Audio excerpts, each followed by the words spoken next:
श्रीमान गुलाब चंद कटारिया जी, केंद्र में मेरे सहयोगी जेपी नड्डा जी, अश्विनी वैष्णव जी, संसद में मेरे साथी मनीष तिवारी जी, यहां सभागार में भी कई विधायक, मंत्री, सांसद बैठे हुए हैं। अन्य सभी महानुभाव भी आज कईयों के दर्शन हो रहे, पुराने लोगों के। भाइयों बहनों, आज आप सबके बीच आकर मन में खुशी का एक भाव है, अलग ही भाव है। साथियों, चंडीगढ़ केवल एक शहर नहीं है, ये भारत के लिए डेवलपमेंट का एक मॉडल रहा है। चंडीगढ़ जाना जाता है व्यवस्थित विकास के लिए। चंडीगढ़ की पहचान है बेहतर लाइफस्टाइल के लिए, ईज ऑफ लिविंग के लिए। चंडीगढ़ की पहचान है चिकित्सा की बेहतर सुविधाओं के संबंध में। और इस सबके साथ साथ चंडीगढ़ की पहचान है मां चंडी का आशीर्वाद। और इसलिए चंडीगढ़ का विकास हमेशा से एनडीए सरकार की प्राथमिकता रहा है। आपको ध्यान होगा, 1.5 साल पहले देश ने न्याय व्यवस्था में बहुत बड़ा सुधार किया। हम दंड संहिता की जगह भारतीय न्याय संहिता लेकर आए। भारतीय न्याय संहिता यानी दंड आधारित कानूनों की जगह न्याय आधारित कानूनी व्यवस्था। और तब भारतीय न्याय संहिता लागू करने की शुरुआत चंडीगढ़ से ही हुई थी। साथियों, बीते वर्षों में integrated command and control centre, smart traffic management, smart parking और डिजिटल गवर्नेंस चंडीगढ़ को हाईटेक बनाने के लिए ऐसे कितने ही प्रोजेक्ट्स पर काम हुआ है। 2,500 करोड़ से ज्यादा रुपए इस मिशन में खर्च हुए हैं। आज भी यहां हेल्थ, एजुकेशन और इंफ्रास्ट्रक्चर से जुड़े विकास के कई काम शुरू हो रहे हैं। मैं इनके लिए सभी चंडीगढ़ वासियों को बधाई देता हूं। साथियों, यहां आने से पहले मैं हरियाणा के जिंद में था और यहां से इसके बाद मुझे पंजाब के विकास कार्यों के लिए जालंधर जाना है। इन दोनों कार्यक्रमों के बीच आज ये चंडीगढ़ का कार्यक्रम हो रहा है, क्योंकि हमारा चंडीगढ़ हरियाणा, पंजाब, हिमाचल इस पूरे क्षेत्र को जोड़ता है। चंडीगढ़ के विकास से चंडीगढ़ के लोगों का जीवन तो बदलता ही है, साथ ही हरियाणा, हिमाचल, पंजाब और जम्मू कश्मीर के लोगों को भी इससे बहुत लाभ होता है। चिकित्सा सेवाओं के लिए तो चंडीगढ़ इस पूरे क्षेत्र में एक बड़ा हब है। साथियों, जब मैं चंडीगढ़ रहता था तो मुझे कई बार पीजीआई जाना होता था। और कारण क्या?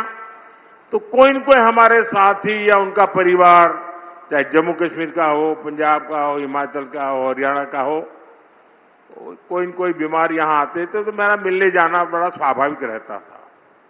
और इसलिए मुझे पता है कि पूरे क्षेत्र के लोगों के लिए ये आरोग्य की दृष्टि से एक बड़ा महत्वपूर्ण केंद्र रहा है। साथियों, आज यहां चंडीगढ़ पीजीआई में एडवांस हेल्थ केयर फैसिलिटीज का विस्तार हो रहा है।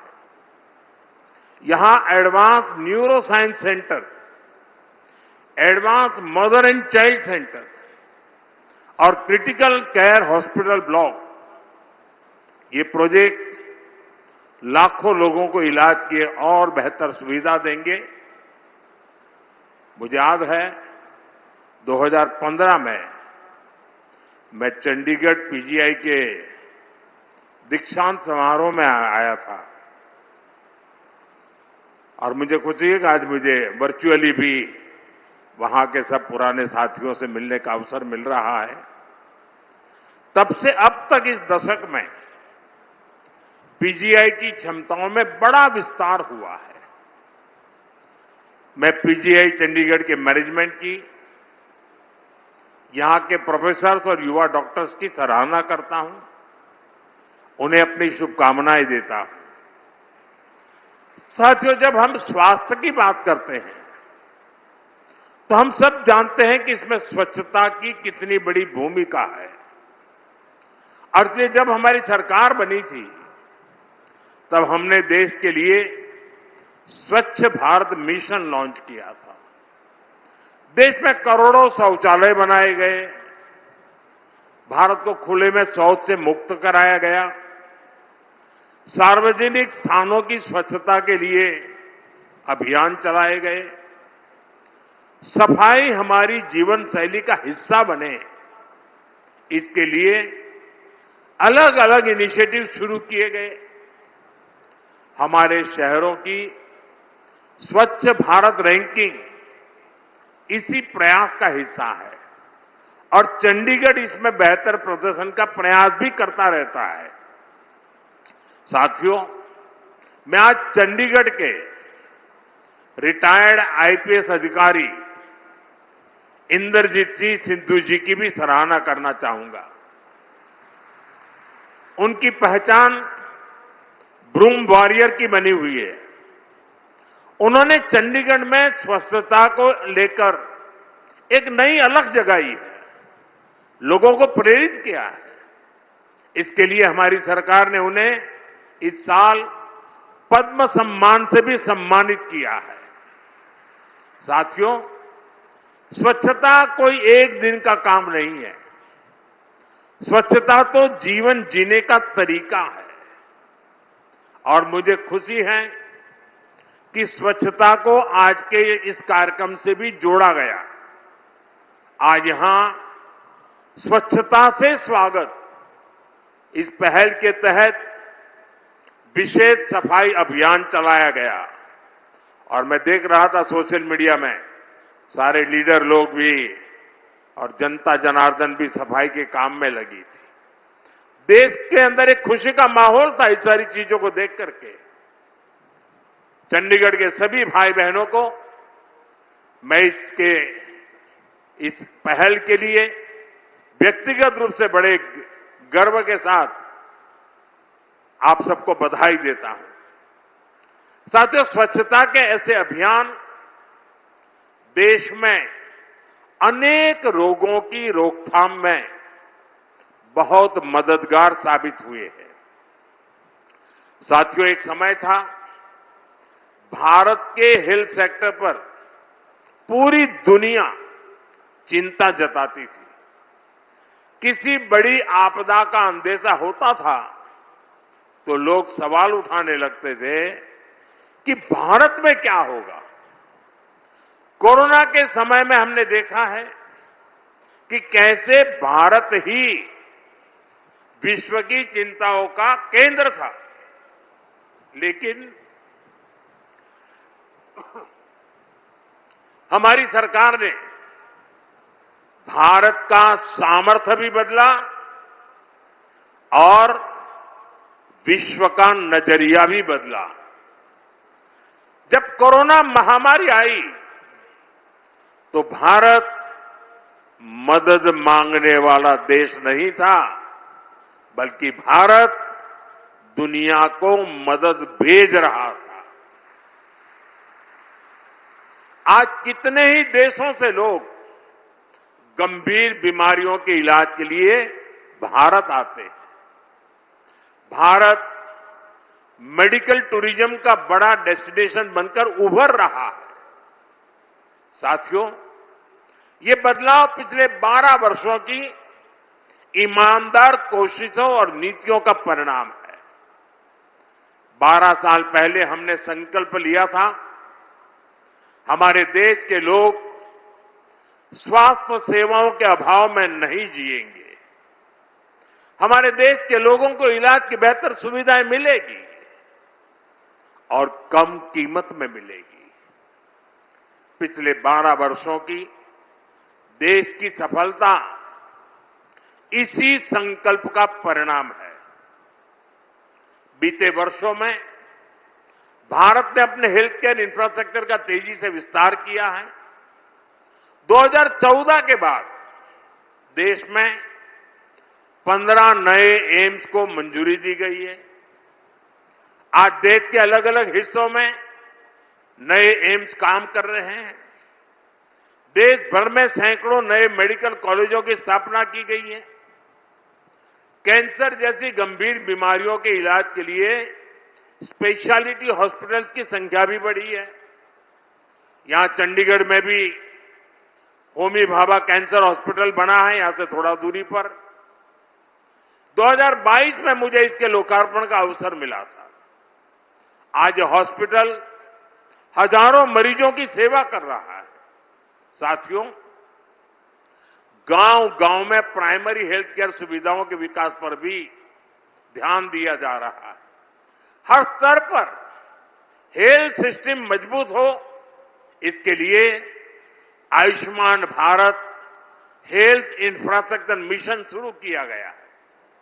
इसके तहत देश भर में critical care blocks, integrated public health labs और पब्लिक हेल्थ यूनिट जैसी सुविधाओं का नेटवर्क तैयार हुआ है। आज शहरी और ग्रामीण इलाकों से लेकर जनजातीय क्षेत्रों तक देश में करीब 2.25 लाख आयुष्मान आरोग्य मंदिर भी काम कर रहे हैं। आरोग्य मंदिरों में प्राइमरी इलाज की सुविधाएं तो है ही, साथ ही 12 अलग अलग हेल्थ पैकेज सर्विस भी यहां मिल रही है। इनमें करोड़ों लोगों की ब्लड प्रेशर और डायबिटीज जैसी बीमारियों की स्क्रीनिंग हुई है। साथियों, हमारी सरकार तकनीक के जरिए भी इलाज को सुगम बना रही है। हमने ई संजीवनी मिशन के जरिए टेलीमेडिसिन की सुविधा शुरू की।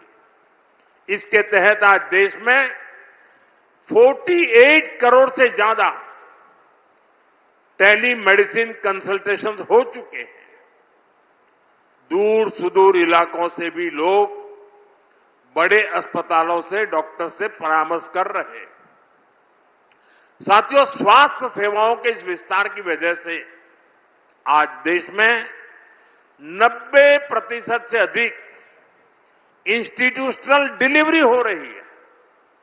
हमारे यहां माता मृत्यु दर में 86% की कमी आई है और शिशु मृत्यु दर में भी बड़ी गिरावट आई है। साथियों, बीमारी के इलाज के साथ ही आज उतना ही फोकस प्रिवेंटिव हेल्थ केयर पर भी है। पोषण अभियान, mission Indradhanush, yoga, HPV vaccination, you win platform, ऐसे कई अहम प्रयासों के कारण करोड़ों लोगों का जीवन सुरक्षित हो रहा है। साथियों, हमने देश को टीबी मुक्त बनाने का संकल्प भी लिया है। इसके लिए टीबी मुक्त भारत अभियान चलाया जा रहा है। जन भागीदारी के जरिए जन जन को जागरूक किया जा रहा है। समय से टीबी की स्क्रीनिंग कराई जा रही है। मरीजों को इलाज मुहैया कराया जा रहा है। इसी का परिणाम है आज देश में टीबी का ट्रीटमेंट कवरेज 90% से ज्यादा हो गया है। पिछले साल आई WHO की रिपोर्ट के मुताबिक 10 वर्षों के भीतर भीतर टीबी संक्रमण भी 21% कम हुआ है। इन प्रयासों का सबसे बड़ा लाभ देश के गरीब को हो रहा है। इसका लाभ हमारे मिडिल क्लास को हो रहा है और ज्यादा लाभ हमारी माताओं बहनों को हो रहा है, क्योंकि माताएं बहनें परिवार के काम को प्राथमिकता देती हैं। बीमारी को सहन करना ये माताओं बहनों ने जैसे अपना एक संस्कार बना दिया है, लेकिन ये प्रोएक्टिव प्रयासों के कारण माताओं बहनों का स्क्रीनिंग हुआ, उनकी देखभाल की गई और आज टीबी मुक्त होने में हमारी माताओं बहनों की संख्या भी बड़ी नोंधपात्र है। भारत में हेल्थ सर्विसेज अब प्रिविलेज नहीं, आज हेल्थ सर्विसेज देश के सामान्य नागरिक का अधिकार बन रही है। साथियों, हेल्थ सेक्टर पर सरकार के फोकस का बहुत बड़ा लाभ भारत के युवाओं को भी हुआ है। हमारे युवा डॉक्टर्स इस बात से परिचित होंगे, पहले डॉक्टर बनने का सपना कितना मुश्किल होता था। युवाओं को डॉक्टर बनने के पर्याप्त मौके ही नहीं मिलते थे, क्योंकि मेडिकल सीटों और मेडिकल कॉलेजों की संख्या बेहद कम थी। हमने इस परिस्थिति को भी बदला है। आज देश में मेडिकल कॉलेजों की संख्या लगभग दोगुनी हुई है। एमबीबीएस और पोस्ट ग्रेजुएट सीटों में रिकॉर्ड बढ़ोतरी हुई है और अब तो चंडीगढ़ पीजीआई में भी एमबीबीएस कॉलेज को मंजूरी दे दी गई है। जल्द ही यहां भी एडमिशन शुरू हो जाएंगे। इससे देश के कितने प्रतिभाशाली युवाओं को ऐसे टॉप इंस्टीट्यूट में पढ़ने का मौका मिलेगा। देश को बड़ी संख्या में बेस्ट डॉक्टर्स मिलेंगे। साथियों, चंडीगढ़ एक ऐसा शहर है जहां एजुकेशन, इंजीनियरिंग, मेडिकल साइंस और रिसर्च से जुड़े बड़े संस्थान एक साथ मौजूद है। बहुत कम शहरों के पास ऐसा सामर्थ्य होता है। आने वाले समय में यही संस्थान नई टेक्नोलॉजी, हेल्थ केयर, स्टार्टअप्स और इनोवेशन के बड़े केंद्र बन सकते हैं। आज एजुकेशन से जुड़ी कई महत्वपूर्ण परियोजनाएं भी इस यात्रा को नई गति दे रही है। पंजाब इंजीनियरिंग कॉलेज में Kurukshetra boys hostel and mess का उद्घाटन हुआ है। सेक्टर 46 के गवर्नमेंट कॉलेज के लिए नया हॉस्टल भी तैयार हुआ है। रिसर्च स्कॉलर्स हॉस्टल की नींव भी रखी गई है। हमारा प्रयास है कि हमारे युवाओं को रिसर्च के लिए बेहतर लैब्स, बेहतर फैकल्टी मिले। जब रिसर्च का माहौल मजबूत होगा तब इनोवेशन भी तेज होगा। Artificial intelligence, semiconductor, advance manufacturing और डीप टेक, ऐसी सभी टेक्नोलॉजी में हमें भारत को आगे लेकर जाना है। मुझे पूरा विश्वास है कि चंडीगढ़ के एजुकेशन इंस्टीट्यूट्स, यहां के शिक्षक और यहां के युवा इस दिशा में महत्वपूर्ण भूमिका निभाएंगे। साथियों, इंफ्रास्ट्रक्चर का विकास किसी भी देश की आर्थिक प्रगति का रोडमैप होता है। इसलिए पहली बार देश में इंफ्रास्ट्रक्चर को होलिस्टिक अप्रोच के साथ विकसित किया जा रहा है। आज चंडीगढ़ में कनेक्टिविटी को लेकर भी कई शुभारंभ हुए हैं। आईटी सिटी से कुराली तक 6 लेन वाले ग्रीनफील्ड हाईवे का उद्घाटन हुआ। इससे एयरपोर्ट रोड पर दबाव कम होगा। मोहाली और खरड़ के लोगों को जाम से राहत मिलेगी। अंबाला चंडीगढ़ ग्रीनफील्ड हाईवे से PR7 स्पेस पर इसकी आधारशिला भी रखी गई है। ऐसे सभी विकास कार्यों से उद्योग और कारोबार को गति मिलेगी। हमारे चंडीगढ़ में ईज ऑफ लिविंग और बेहतर होगी।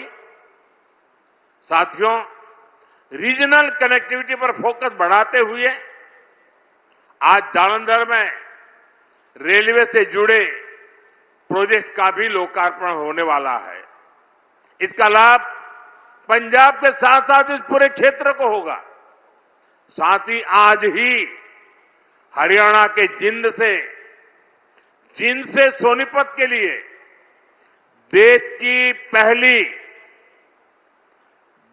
की पहली हाइड्रोजन ट्रेन भी शुरू हुई है। क्लीन फ्यूल पर चलने वाली ये ट्रेन एक बहुत बड़ी शुरुआत है। मैं इसके लिए भी आप सभी को और देशवासियों को बधाई देता हूं। साथियों, विकसित भारत की यात्रा में हमें फ्यूचर की टेक्नोलॉजी पर, फ्यूचर के ट्रांसपोर्टेशन पर और फ्यूचर की हेल्थ सर्विसेज के पर इसी आधुनिक सोच के साथ आगे बढ़ना है। हमें ऐसे फैसले लेने हैं जिनका लाभ वर्तमान पीढ़ी को तो मिले ही मिले, आने वाली पीढ़ियों को भी मिलता रहे।